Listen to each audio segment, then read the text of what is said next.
നമ്മൾ ഇന്ന് കേൾക്കാൻ പോകുന്നത് ലവ് സംബീഷൻ എന്ന ചൈനീസ് ഡ്രാമയുടെ 13ാമത്തെ എപ്പിസോഡാണ്. വീഡിയോയിലോട്ട് പോണേന് മുമ്പ് ലൈക്ക് ചെയ്യാത്തൊരു ലൈക്ക് ചെയ്തോളൂ, ഹൈപ്പ് ചെയ്യാത്തൊരു ഹൈപ്പ് ചെയ്തോളൂ. എന്നാൽ പിന്നെ നമുക്ക് വീഡിയോയിലോട്ട് പോയാലോ.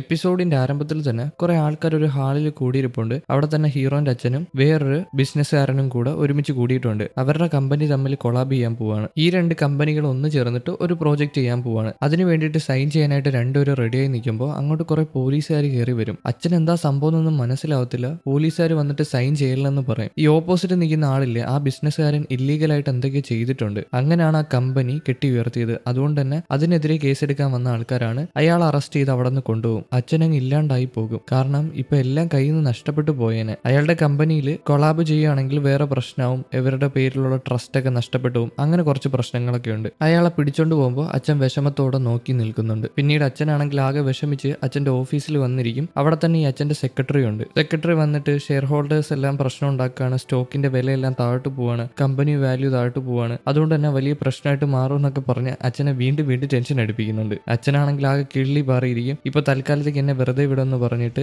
സെക്രട്ടറിനെ പറഞ്ഞു വിടും. ആ നേരെ ഹീറോ അകത്തോട്ട് കയറി വരും. എന്നാൽ ഹീറോന്റെ മുഖത്ത് ആ ഒരു വിഷമമൊന്നുമില്ല. കാരണം ഹീറോയ്ക്ക് നേരത്തെ അറിയായിരുന്നു ഈ കമ്പനി മോശപ്പെട്ട കമ്പനിയാണ്, ഇതിനെ വിശ്വസിക്കാൻ പറ്റത്തില്ല എന്ന്. അന്ന് അച്ഛനോട് അവൻ പറഞ്ഞിട്ടില്ലായിരുന്നു ഈ കമ്പനീനെ വിശ്വസിക്കാൻ പാടില്ലായിരുന്നു എന്ന്. ആ കമ്പനി തന്നെ ഇത് ഫേക്ക് ആണെന്ന് അവന് മുമ്പേ അറിയായിരുന്നു. അവൻ അന്വേഷിച്ചിട്ടുണ്ടായിരുന്നു. അച്ഛനോട് പറയും പേടിക്കണ്ട, എന്റെ വേറൊരു വഴിയുണ്ട്, ഞാനൊരു പ്ലാൻ കണ്ടെത്തിയിട്ടുണ്ടെന്ന്. വേറൊന്നുമല്ല, ഹീറോയിൻ ഒരു മുത്തശ്ശീനെ പോയി സഹായിച്ചില്ലായിരുന്നോ? ആ മുത്തശ്ശിയുടെ മരുമോനില്ലേ, മരുമോനുമായിട്ട് കൊളാബ് ചെയ്യുകയാണെങ്കിൽ ഇപ്പൊ ഇതെല്ലാം മാറിയിട്ട് ഇവരുടെ ഷെയർ എല്ലാം കുതിക്കും, മണ്ടയിലോട്ട് കുതിക്കും. ഇപ്പൊ ഇവരുടെ ഷെയർ ഇടിഞ്ഞു പോയിട്ടുണ്ടെങ്കിൽ അത് മണ്ടയിലോട്ട് കയറി വരും. എങ്ങനെ? അയാളുമായിട്ട് കൊളാബ് ചെയ്താൽ മതി. ഹീറോ ഇതൊക്കെ മുമ്പേ പ്ലാൻ ചെയ്ത് വെച്ചിട്ടുണ്ടായിരുന്നു. ഇവന്റെ ഈ പ്ലാനിങ് സ്കില്ലൊക്കെ കണ്ടിട്ട് അച്ഛൻ അവനെ അഭിനന്ദിക്കും. കാരണം ഇവ അടിപൊളിയായിട്ട് പ്ലാൻ ചെയ്തിട്ടുണ്ട്. കട്ട് ചെയ്താൽ നമ്മുടെ ഹീറോയിൻ ന്യൂസ് വായിക്കുകയാണ്. നമ്മുടെ ഹീറോന്റെ കമ്പനിയും അതേപോലെ മറ്റേ ആളുടെ കമ്പനിയായിട്ട് കൊളാബ് ചെയ്തിട്ടുണ്ട്. അവരുടെ ഷെയർസ് എല്ലാം മണ്ടയിലോട്ട് പോവാണ്. വേണ്ടവർക്കെല്ലാം ഷെയർസ് ഇപ്പൊ വാങ്ങാന്ന് പറഞ്ഞിട്ട് ഒരാൾ ഇവിടെ ബിസിനസ് നടത്തുന്നു. അതിനെ സപ്പോർട്ട് ചെയ്ത് വേറൊരാൾ ന്യൂസ് ഫീൽഡിലുണ്ട്. കൊള്ളാല്ലേ, നല്ലൊരു ബിസിനസ്സാണ്. ഹീറോ കൊളാബൊക്കെ ചെയ്ത് തിരിച്ചു വരുമ്പോൾ അവിടെ തന്നെ അവന്റെ കമ്പനിയിൽ വർക്ക് ചെയ്യുന്ന ഇച്ചിരി പ്രായമായിട്ടുള്ള ഒരാളുണ്ട്. അയാളെ ഹീറോ പറഞ്ഞു വിടാനായിട്ട് ശ്രമിക്കും. ഇനി കമ്പനിയിൽ ജോലിയില്ല, വീട്ടിൽ പൊയ്ക്കോളാൻ. എന്നാൽ അയാൾ പറയും നിന്റെ അച്ഛന്റെ കൂടെ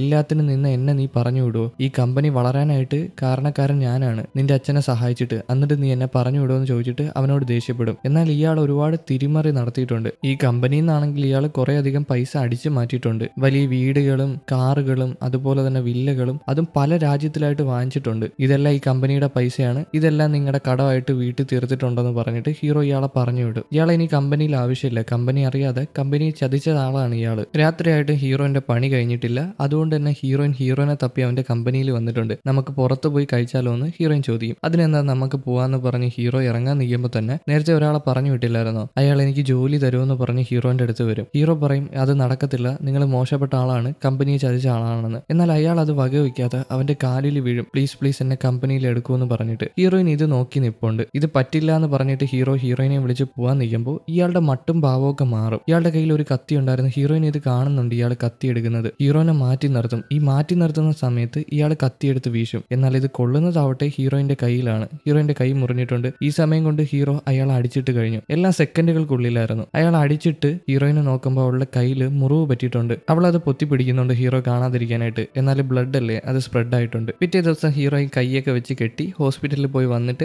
അവൾ അവിടുത്തെ സോഫയിലിരുന്ന് സോഷ്യൽ മീഡിയ പരിശോധിക്കുകയാണ്. ആരുടെ സോഷ്യൽ മീഡിയ? ഹീറോന്റെ പഴയൊരു കൂട്ടുകാരി ഇല്ലേ, മറ്റേ കുടിച്ചിട്ട് അവനോട് ക്രഷുള്ള ഒരു കൂട്ടുകാരി. ആ കൂട്ടുകാരിയുടെ സോഷ്യൽ മീഡിയ പരിശോധിച്ച് നോക്കുകയാണ്. അവളുടെ ഓരോ ഫോട്ടോയും നോക്കുന്നുണ്ട്. അവൾ ഇതൊക്കെ പരിശോധിച്ചിരിക്കവേ അങ്ങോട്ട് ഹീറോ കയറി വരും. ഹീറോ വന്നിട്ട് അവൾക്കൊരു ഗിഫ്റ്റ് കൊടുക്കും. ഒരു അൺലിമിറ്റഡ് ക്രെഡിറ്റ് കാർഡാണ്. എന്ന് വെച്ചാൽ എത്ര വേണമെങ്കിലും പൈസ എടുക്കാം, ലിമിറ്റ് ഇല്ല. നിങ്ങൾക്കിപ്പോൾ ഒരു കമ്പനിയിൽ പോയിട്ട് ഒരു പോർഷെ കാർ തന്നെ വാങ്ങാം, അല്ലെങ്കിൽ ഒരു ലംബോർഗിനി വാങ്ങാം, അതിൽ ലിമിറ്റ് ഇല്ല. അമേരിക്കൻ എക്സ്പ്രസ് കാർഡ് എന്ന് കേട്ടിട്ടില്ലേ, അതുപോലത്തെ കാർഡാണ്. ഹീറോയിൻ ഇത് വേണ്ടാന്ന് പറയുമെങ്കിലും അവൻ അത് കൊടുക്കും. കാരണം അവനെ രക്ഷിച്ചതല്ലേ കത്തിക്ക് കുത്തുകൊള്ളാതെ. അതുമല്ല അവന് ഭയങ്കര തിരക്കാണ്. അവന്റെ ഫോണിനകത്തോട്ട് ആരോ വിളിക്കും. അതുകൊണ്ട് തന്നെ ആ തിരക്കിൽ അവിടെ നിന്ന് പോകും. ഹീറോയിന് വിഷമാവും. കാരണം അവൻ വന്നിട്ട് അവളോടൊന്ന് നന്നായിട്ട് മിണ്ടാതെ പോയില്ലേ. അതുമല്ല ഇപ്പൊ എല്ലാം പൈസയാണ് അവന് പ്രധാനം. ഹീറോയിൻ എന്ത് ചെയ്താലും അവൾക്ക് ഓരോ വില കൂടിയ ഗിഫ്റ്റ് കൊടുക്കും. അതുകൊണ്ട് തന്നെ ഹീറോയിന് ഒരു വിഷമമുണ്ട്, അവരുടെ ഇടയിലുള്ള ആ സ്നേഹം കുറഞ്ഞു എന്ന്. കട്ട് ചെയ്താൽ ഹീറോ ഒരാളെ കാണാൻ വന്നിട്ടുണ്ട്. ഇത് വേറെ ആരുമല്ല, ആ കൂട്ടുകാരിയുടെ അച്ഛനാണ്. ഹീറോനോട് ക്രഷുള്ള ആ കൂട്ടുകാരില്ലേ, ആ കൂട്ടുകാരിയുടെ അച്ഛനാണ്. അച്ഛൻ ഓസ്ട്രേലിയയിൽ നിന്നോ വേറെ ഏതോ രാജ്യത്തു നിന്നോ തിരിച്ചു വന്നെയാണ് ഹീറോന്റെ പുതിയ പ്രോജക്റ്റിൽ പങ്കുചേരാനായിട്ട്. ഹീറോയും ഇയാളുമായിട്ട് നല്ല പരിചയമുണ്ട്. അതല്ലേ ഇവർ പ്രോജക്റ്റിന്റെ കാര്യമൊക്കെ സംസാരിച്ച് കഴിഞ്ഞിട്ട്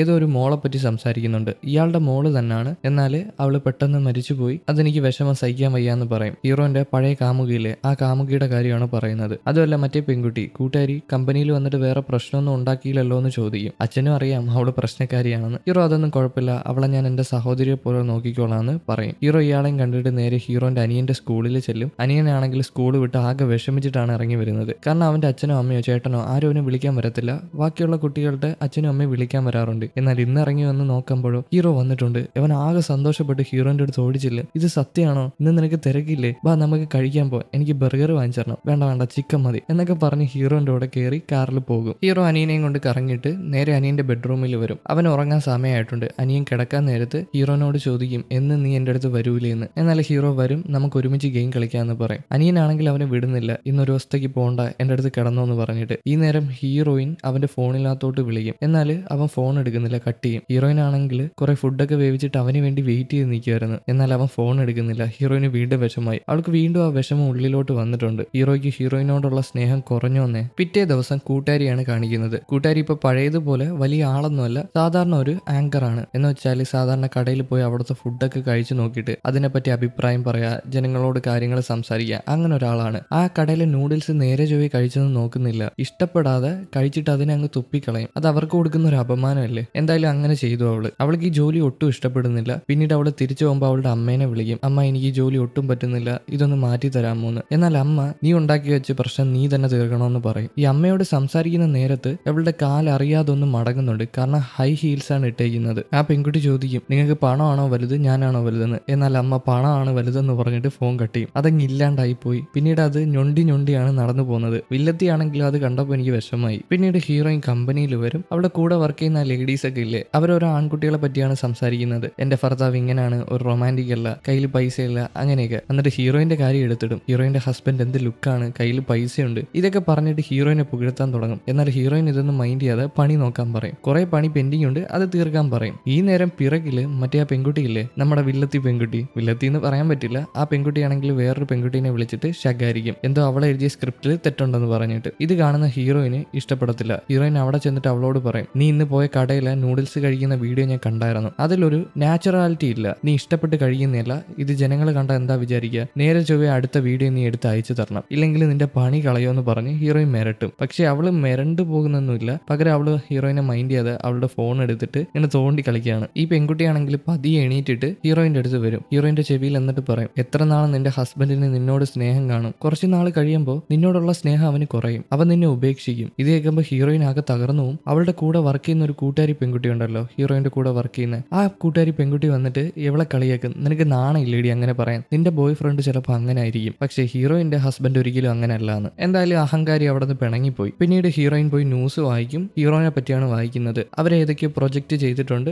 മറ്റേ ആളുമായിട്ട് ബന്ധപ്പെട്ടിട്ട് അവരുമായിട്ട് കൊളാബ് ചെയ്തിട്ടാണ് ഈ പ്രോജക്റ്റ് ചെയ്തേക്കുന്നത്. അതുമല്ല അഡ്വാൻസ് ടെക്നോളജിയാണ് ഉപയോഗിച്ചിട്ടുള്ളത്. ഇതൊക്കെ ന്യൂസിൽ വരുന്നുണ്ട്. അപ്പൊ എന്താ നടക്കുക, ഇവരുടെ ഷെയർ മണ്ടയിലോട്ട് ഉദിക്കത്തില്ലേ? ഉദിക്കും. ഈ നേരം ഹീറോ എന്താ ചെയ്യുന്നതെന്ന് നോക്കിയാൽ അവൻ അവന്റെ ഓഫീസിൽ ഇരിപ്പുണ്ട്. അങ്ങോട്ട് അവന്റെ കൂട്ടുകാരി വരും, പഴയ കൂട്ടുകാരി. ആ കൂട്ടുകാരി വന്നിട്ട് ഹീറോനോട്, ഞാൻ ഈ കമ്പനിയിൽ ജോലി ചെയ്യുന്നത് ഒരുപാട് ഇഷ്ടപ്പെടുന്നുണ്ട്, എന്റെ ഫുൾ പൊട്ടൻഷ്യൽ ഞാൻ ഇതിനു വേണ്ടി യൂസ് ചെയ്യും, എല്ലാ കൊളാബും ഞാൻ കൊണ്ടുതരും, ഞാൻ അടിപൊളിയായിട്ട് ജോലി ചെയ്യുമെന്ന് ഹീറോനോട് പറയും. ഹീറോ തിരിച്ചു പറയും, നീ അടിപൊളിയായിട്ട് ജോലി ചെയ്യുന്നുണ്ട്, ഈ മാസം നിന്റെ പെർഫോമൻസ് അടിപൊളിയാണെന്ന്. അത് കഴിഞ്ഞിട്ട് ഈ പെൺകുട്ടി അവനോട് ക്ഷമ പറയും. കാരണം അന്ന് കുടിച്ചിട്ട് അവള് പ്രശ്നം ഉണ്ടാക്കിയില്ലേ, അവള് ഗുളിക കഴിച്ചത് കൊണ്ടല്ലേ ഹീറോയിന് ബർത്ത്ഡേ മിസ്സായി പോയത്. ഹീറോയ്ക്ക് ഹീറോയിന്റെ കൂടെ പോകാൻ പറ്റില്ലല്ലോ ബർത്ത്ഡേ ആഘോഷിക്കാനായിട്ട്. അതുകൊണ്ട് അവള് ക്ഷമ പറയും. ഹീറോ അതൊന്നും സാരമില്ല, ഇപ്പൊ ഒരുപാട് സമയം താമസിച്ചു, ഞാൻ നിന്നെ വീട്ടിൽ കൊണ്ടാക്കാന്ന് പറഞ്ഞിട്ട് ഇവളെ വീട്ടിൽ കൊണ്ടാക്കാനായിട്ട് ഇറങ്ങും. ഇവള് വേണ്ടാന്ന് പറയെങ്കിലും ഹീറോ കൊണ്ടാക്കാന്ന് പറഞ്ഞിട്ട് പോവാൻ ഇറങ്ങുമ്പോൾ ഇവൾക്കാണെങ്കിൽ തല കറക്കം അനുഭവപ്പെടും. ഹീറോ എന്താ പറ്റിയെന്ന് പറഞ്ഞിട്ട് അവളെ പിടിച്ച് അവിടുത്തെ കസേരയിൽ ഇരുതും. അവൾക്ക് എന്തോ പെട്ടെന്ന് ബ്ലഡ് ഷുഗർ കുറഞ്ഞാണ്. അത് ഹീറോയ്ക്ക് മനസ്സിലായി. കാരണം ഇത്ര സ്ട്രെസ് അനുഭവിക്കുന്നില്ലേ. അതുകൊണ്ട് തന്നെ അവൻ അവന്റെ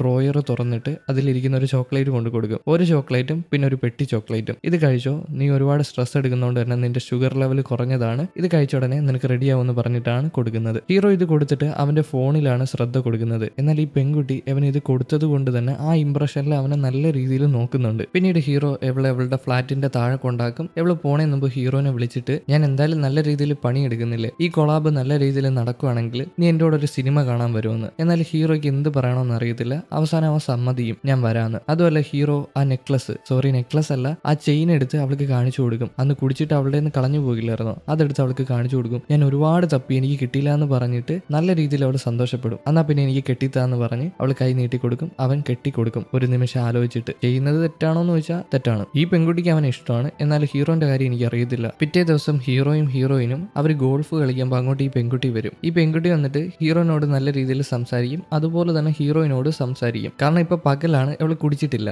ബോധമുണ്ട്. ഈ കുടിക്കുമ്പോഴാണ് പ്രശ്നം വരുന്നത്. ഹീറോയിനോട് ഡിന്നർ കഴിക്കാൻ പോയാലോ എന്ന് ചോദിക്കും, കൂടെ ഹീറോയിനും വിളിക്കാൻ പറയും. എന്നാൽ ഹീറോയ്ക്ക് സമയമില്ല, കാരണം അവൻ എന്തോ ഒരു മീറ്റിംഗ് ഉണ്ട്. പിന്നെ ഹീറോയിൻ ആണെങ്കിൽ അവളുടെ കസിനെ കാണാൻ പോകണം, അതുകൊണ്ട് തന്നെ അവർ രണ്ടുപേരും വരത്തില്ല എന്ന് പറയും. പിന്നെ ഈ പെൺകുട്ടി നല്ല രീതിയിൽ ഗോൾഫ് കളിക്കും കേട്ടോ. ഹീറോയിനോട് ഈ പെൺകുട്ടി ഒരുമാതിരി രീതിയിലല്ലേ സംസാരിക്കുന്നത്, അത് ഹീറോയിന് ഇഷ്ടപ്പെടുന്നില്ല. അവൾക്ക് എന്തോ ഒരു പോലെ മനസ്സിൽ. പിന്നീട് ഹീറോയിൻ അവളുടെ സിസ്റ്ററിനെ കാണാൻ വരുമ്പോൾ ഈ കാര്യങ്ങളൊക്കെ പറയും. ഹീറോയിന് കുറച്ച് ദിവസമായിട്ട് ഉള്ളിൽ ഒരു വിങ്ങലാണ്, എന്തോ അവനൊരു സ്നേഹം കുറയുന്നത് പോലെ, അതുപോലെ തന്നെ അവൻ ആ പെൺകുട്ടീനെ ഇഷ്ടപ്പെടുന്നത് പോലെയെന്ന്. എന്നാൽ സിസ്റ്റർ പറയും അത് അങ്ങനെയൊന്നും ആയിരിക്കത്തില്ല, ഹീറോ ഒരിക്കലും അങ്ങനത്തെ ഒരു മോശപ്പെട്ട ആളല്ല, അവനെ കണ്ടാലറിയാം, അവന്റെ പെരുമാറ്റത്തിലും അതുണ്ടെന്ന്. ഹീറോയിന് അത് വിശ്വസിക്കും. ചിലപ്പം അവൻ നല്ല രീതിയിൽ സ്ട്രെസ് എടുക്കുന്നില്ലേ, നല്ല രീതിയിൽ പണി എടുക്കുന്നില്ലേ, അതുകൊണ്ട് തന്നെ അവന് വീട്ടിൽ വരുമ്പോൾ ഹീറോയിന്റെ കാര്യം ശ്രദ്ധിക്കാൻ സമയം കിട്ടുന്നില്ല. ഇതുകൊണ്ടായിരിക്കണം അവൻ ഹീറോയിനോട് അങ്ങനെ പെരുമാറുന്നത്, കുറച്ച് ദിവസമായിട്ട് സ്നേഹമില്ലാത്തതുപോലെ പെരുമാറുന്നതെന്ന് സിസ്റ്റർ ഹീറോയിനോട് പറയും. ഹീറോയിന് അത് കേട്ട് സമാധാനിക്കും. കട്ട് ചെയ്താൽ ഹീറോ ആ പെൺകുട്ടിയും പിടിച്ചുകൊണ്ട് അവളുടെ ഫ്ലാറ്റിൽ വരുവാണ്. അവള് നല്ല രീതിയിൽ കുടിച്ചിട്ടുണ്ട്, ബോധമില്ല. ഹീറോ അവളെ അവിടുത്തെ സോഫയിൽ കിടത്തപ്പോൾ അവൾ അവനെ കൂടെ പിടിച്ച് അടുത്തോട്ട് വിളിക്കും. അവൾ അവനെ നോക്കി നിൽക്കുകയാണ്. അവൾ അവനെ ഉമ്മ വയ്ക്കാനായിട്ട് റെഡിയായി നിൽക്കുമ്പോൾ അവന്റെ ഫോണിലോട്ട് ഹീറോയും വിളിക്കും. എന്നാൽ ഹീറോ എന്താ ചെയ്യുന്നതെന്ന് അറിയാമോ, ആ കോൾ എടുക്കാതെ അത് കട്ട് ചെയ്ത് കളയും. വീണ്ടും ഉമ്മ വയ്ക്കാനായിട്ട് റെഡിയായി നിൽക്കുമ്പോൾ അടുത്ത കോൾ വരും. വിളിച്ചത് ഈ പെൺകുട്ടിയുടെ അച്ഛനാണ്, ഈ കൂട്ടുകാരിയുടെ അച്ഛനാണ്. അച്ഛൻ ഹീറോയുമായിട്ട് കൊളാബിന് സമ്മതിച്ചിട്ടുണ്ട്, ഹീറോന്റെ പ്രോജക്റ്റിൽ വർക്ക് ചെയ്യാൻ സമ്മതിച്ചിട്ടുണ്ട്. ഇത് കണ്ടതോടെ ഹീറോന്റെ സ്വഭാവത്തിൽ വ്യത്യാസം വരും. ഹീറോ ആ പെൺകുട്ടിയുടെ അടുത്ത് നിന്ന് ദൂരോട്ട് മാറും. ഇത് കാണുന്ന ആ പെൺകുട്ടിക്ക് മനസ്സിലാവും ഈ പെൺകുട്ടിയോട് നല്ല രീതിയിൽ പെരുമാറിയത് അവളുടെ അച്ഛനെ വശത്താക്കാൻ വേണ്ടിയിട്ടാണ്, അവളുടെ അച്ഛനെ അവന്റെ പ്രോജക്റ്റിനകത്തോട്ട് കൊണ്ടുവരാൻ വേണ്ടിയിട്ടാണെന്ന്. ഹീറോ ഇതൊന്നും മൈൻഡ് ചെയ്യാതെ ഇറങ്ങി പോവാൻ തുടങ്ങും. ഇവളാണെങ്കിൽ എന്നെ വിട്ടു പോലെ എന്ന് പറഞ്ഞിട്ട് അവന്റെ പിറകെ ചെന്ന് കെട്ടിപ്പിടിക്കും. ആ സമയം ഡോറ് തുറന്ന് ഒരാൾ അകത്തോട്ട് കയറി വരും. അത് ഹീറോന്റെ കമ്പനിയിൽ വർക്ക് ചെയ്യുന്ന ആ സുന്ദരനാന്ന് പറഞ്ഞില്ലേ ഞാൻ, ആ വക്കീലാണ്. അവൻ വക്കീലാണ്, അവനാണത്. ഹീറോ അവനെ പരിചയപ്പെടുത്തി കൊടുക്കും. സത്യം പറഞ്ഞാൽ ഹീറോ ഈ പെൺകുട്ടീനെ ചതിച്ചതാണ്. ഈ പെൺകുട്ടിയുടെ കൂടെ നിന്ന് അവളുടെ അടുത്ത് നല്ല രീതിയിൽ പെരുമാറി അവളുടെ അച്ഛനെ കൊണ്ട് കമ്പനിയുടെ പ്രോജക്റ്റിൽ വർക്ക് ചെയ്യാൻ സൈൻ ചെയ്യിപ്പിച്ചു. പിന്നീട് സൈൻ ചെയ്ത് കഴിഞ്ഞപ്പോൾ അവന്റെ സ്വഭാവം മാറി. അതുമല്ല ഈ പെൺകുട്ടിക്ക് ഹീറോന്റെ പേരിൽ കേസ് കൊടുക്കാൻ പറ്റത്തില്ല, കാരണം ഈ പെൺകുട്ടി പറഞ്ഞ കുറെ വീഡിയോ റെക്കോർഡിങ്സും വോയിസ് റെക്കോർഡിങ്സും എല്ലാം അവർ റെക്കോർഡ് ചെയ്ത് വെച്ചിട്ടുണ്ട്. ഇതുകൂടെ അറിഞ്ഞപ്പോൾ ഈ പെൺകുട്ടി ആകെ തകർന്നു പോയി. ഹീറോ അവിടെ നിന്ന് ഇറങ്ങി പോകുമ്പോൾ എന്നെ വിട്ടിട്ട് പോലെ എന്ന് പറഞ്ഞിട്ട് അവള് പിറകെ ഇറങ്ങാൻ തുടങ്ങും. എന്നാൽ ആ വക്കീല് സമ്മതിക്കത്തില്ല. അവനാണെങ്കിൽ തടഞ്ഞു വയ്ക്കും. അവൾക്ക് ദേഷ്യം വന്നിട്ട് അവന്റെ മുഖത്ത് നോക്കി ഒറ്റ അടിയാണ്. എന്നാൽ അവൻ പറയും നിങ്ങൾ ഒരു വട്ടം എന്നെ അടിച്ചു, എന്റെ നിങ്ങളുടെ റെക്കോർഡിങ്സ് ഒക്കെ ഉണ്ട്, അത് ഞാൻ പോലീസിന് കൊടുക്കും, നിങ്ങളുടെ അകത്താക്കും, അത് വേണ്ടെങ്കിൽ ഇനി എന്നെ ഉപദ്രവിക്കാൻ പാടില്ല. ആ പെൺകുട്ടിയാണെങ്കിൽ അവിടെ തകർന്നിട്ട് പൊട്ടിക്കരയും. ഇതൊക്കെ കഴിഞ്ഞിട്ട് ഹീറോ നേരെ ചെല്ലുന്നത് ഹീറോയിനെ കാണാനായിട്ടാണ്. ഹീറോയിൻ അവിടെ കാത്തിരിപ്പുണ്ട്. ഹീറോയിനെ കണ്ട ഉടനെ ഹീറോയിൻ എനിക്കൊരു കാര്യം പറയാനുണ്ടെന്ന് പറഞ്ഞിട്ട് അടുത്ത് ചെല്ലും. എന്നാൽ ഹീറോ പറയും എനിക്ക് ഇന്ന് അത് കേൾക്കാൻ താല്പര്യമില്ല, എനിക്ക് സന്തോഷം തരുന്നതാണെങ്കിൽ നീ പറഞ്ഞോ, പക്ഷെ എനിക്ക് വിഷമം തരുന്നതാണെങ്കിൽ നീ പറയാൻ പാടില്ല. ഇന്ന് ഞാൻ ഇത്തിരി ടയേർഡാണ്, ഇത്തിരി ക്ഷീണത്തിലാണ്, ഞാൻ പോയി റെസ്റ്റ് എടുക്കട്ടെ എന്ന് പറഞ്ഞിട്ട് അവൻ മണ്ടയിലോട്ട് കയറിപ്പോവും. ഹീറോയിൻ ഒരുപാട് വിഷമാവും, കാരണം അവൻ ആ എഫോർട്ട് എടുത്തിട്ടില്ല. വേണമെന്ന് വെച്ചാൽ ആ എഫോർട്ട് എടുക്കാൻ പറ്റും കേട്ടോ, കാരണം ഞാൻ നല്ല ക്ഷീണത്തിലാണ് റെക്കോർഡ് ചെയ്യുന്നത്, നിങ്ങൾക്ക് അറിയാമോ. ആ എഫോർട്ട് എടുക്കാനായിട്ടുള്ള മനസ്സ് കാണിച്ചാലും മതി, അതിപ്പോ ക്ഷീണിച്ചാലും നമ്മൾ ചെയ്യും അത്. പിറ്റേ ദിവസം ഹീറോയിൻ അനിയനെ വിളിക്കാനായിട്ട് സ്കൂളിൽ ചെല്ലും. ആ പയ്യനുമായിട്ട് നല്ല കൂട്ടായിട്ടുണ്ടല്ലോ. അങ്ങോട്ട് തന്നെ ആ കൂട്ടുകാരിയും വന്നിട്ടുണ്ട്. ഈ കൂട്ടുകാരി കണ്ട ഉടനെ ഹീറോയിൻ പറയും പ്രശ്നം ഉണ്ടാക്കാതെ തിരിച്ചു പോ, എന്തിനാ ഇവിടെ വന്ന് പ്രശ്നം ഉണ്ടാക്കുന്നതെന്ന്. എന്നാൽ ഈ പെൺകുട്ടി ആ അനിയനെ വിളിക്കാൻ വന്നതാണ്. എന്തിനാണ് അനിയനെ വിളിക്കാൻ വന്നത് ഹീറോയിന് മനസ്സിലാവുന്നില്ല. ആ പെൺകുട്ടി ഹീറോയിനോട് പറയും നിനക്കൊരു കാര്യം അറിയാമോ, അന്ന് ഹീറോ ആരുടെ കൂടെയാ രാത്രി പങ്കിട്ടേന്ന്, നിന്റെ ബർത്ത്ഡേയുടെ അന്ന് എന്റെ കൂടെയാണ്, ഞങ്ങൾ അവിടെ വെച്ച് ചില കാര്യങ്ങളൊക്കെ ചെയ്തു, അത് നിനക്ക് അറിയണോ. നിന്റെ അടുത്ത് ഹീറോ പറഞ്ഞില്ല അതെന്താണെന്ന്. പിന്നെ ഹീറോയ്ക്ക് എന്നെയാണ് ഇഷ്ടം, നിനക്ക് മുമ്പ് ഹീറോയ്ക്ക് ഒരു കാമുകി ഉണ്ടായിരുന്നു, അറിയായിരുന്നോ. ഞാനും ഹീറോയും അനിയനും അവർ ബ്ലഡ് റിലേറ്റഡ് ആണ്. സത്യം പറഞ്ഞാൽ ഹീറോന്റെ അനിയനല്ല അവൻ, ഹീറോന്റെ മോനാണ്. അത് നിനക്കറിയാമോ, എന്റെ ചേച്ചിയുടെ മോനാണ് അത്. അവനെ എനിക്ക് നല്ല രീതിയിൽ നോക്കാൻ പറ്റൂ, എന്റെ ചേച്ചിയുടെ മോനെ എനിക്ക് നല്ല രീതിയിൽ നോക്കാൻ പറ്റൂ, നിന്നെ കൊണ്ട് നോക്കാൻ പറ്റില്ല, നീ വേറൊരു സ്ത്രീയാണ്, നീ ബ്ലഡ് റിലേറ്റഡ് അല്ല. ഹീറോ ലണ്ടനിൽ പഠിച്ച സമയത്ത് എന്റെ ചേച്ചിയായിട്ട് ബന്ധത്തിലുണ്ടായിരുന്നു. അവർക്ക് 20 വയസ്സുള്ള സമയത്താണ് ഈ കുട്ടി ജനിച്ചത്. എന്നാൽ എന്റെ അച്ഛൻ ഇത് അറിയുവാണെങ്കിൽ വലിയ പ്രശ്നമായിട്ട് മാറും. അതുകൊണ്ട് ഹീറോന്റെ കുടുംബമാണ് ഇത് തീരുമാനിച്ച് ആ കുട്ടീനെ അവരുടെ മോനായിട്ട് വളർത്താന്ന് തീരുമാനിച്ചത്. എല്ലാവർക്കും ഈ സത്യമൊന്നും അറിയത്തില്ല, ഇത് അവർ ഒളിപ്പിച്ചു വെച്ചേക്കാണ്. സത്യം പറഞ്ഞാൽ അത് ഹീറോന്റെ മോനാണ്. ഇത് കേൾക്കുന്ന ഹീറോയിൻ ആകെ തകർന്നു പോകും. നിങ്ങൾക്ക് കാര്യം മനസ്സിലായോ, അത് ഹീറോന്റെ അനിയനല്ല, ഹീറോന്റെ മോനാണ്. ആർക്കുണ്ടായ മോൻ, ഹീറോയ്ക്ക് നേരത്തെ ഒരു കാമുകി ഇല്ലായിരുന്നോ മരിച്ചുപോയ, ആ കാമുകിക്ക് ഉണ്ടായ മോനാണ്. പിന്നീട് ആ കാമുകി നീന്തൽ പഠിക്കാൻ പോയപ്പോഴോ അല്ലെങ്കിൽ നീന്തിയപ്പോഴോ വെള്ളത്തിൽ മുങ്ങി മരിച്ചുപോയി. അതിനുശേഷം ഈ രഹസ്യം അങ്ങ് മൂടപ്പെട്ടു. പിന്നീട് ആരും ഇതിന്റെ പിന്നാലെ നടന്നില്ല. ഇപ്പൊ ഇതൊക്കെ ഇവളോട് പറഞ്ഞപ്പോ ഇവളാകെ തകർന്നു പോയി ഹീറോയിൻ. ഈ സമയം ആ പയ്യനാണെങ്കിൽ സ്കൂളിൽ വിട്ടിട്ട് ഇറങ്ങി വരുമ്പോ ഹീറോയിനെ കാണും. ആ പയ്യനാണെങ്കിൽ ഭയങ്കര സന്തോഷത്തിൽ ചേച്ചീന്ന് വിളിച്ച് അടുത്തോട്ട് ഓടി വരും. ഹീറോയിൻ ആണെങ്കിൽ ആകെ തകർന്നു നിൽക്കുകയാണ്. അവളുടെ കാലൊന്നും തറയിൽ ഉറയ്ക്കുന്നില്ല, കാരണം ഇത്രയും വലിയ സത്യം അവളുടെ ഉള്ളിലോട്ട് എത്തിയപ്പോൾ അവളെ കൊണ്ട് അത് അക്സെപ്റ്റ് ചെയ്യാൻ പറ്റുന്നില്ല. അവള് വിറച്ച് ഇപ്പൊ തല ഇറങ്ങി തറയിൽ വീഴും എന്നുള്ള നിലയിൽ നിൽക്കുമ്പോൾ അനിയൻ അടുത്തോട്ട് ഓടി വരുന്നതായിട്ട് കാണിച്ചുകൊണ്ട് 13ാമത്തെ എപ്പിസോഡ് ഇവിടെ അവസാനിക്കുന്നു. എന്നാൽ പിന്നെ അടുത്ത എപ്പിസോഡുമായിട്ട് കാണാം. അതിന് മുമ്പ് ലൈക്ക് ചെയ്യാത്തവർ ലൈക്ക് ചെയ്തോളൂ, ഹൈപ്പ് ചെയ്യാത്തവർ ഹൈപ്പ് ചെയ്തോളൂ. അപ്പോൾ ഓക്കെ, ബൈ.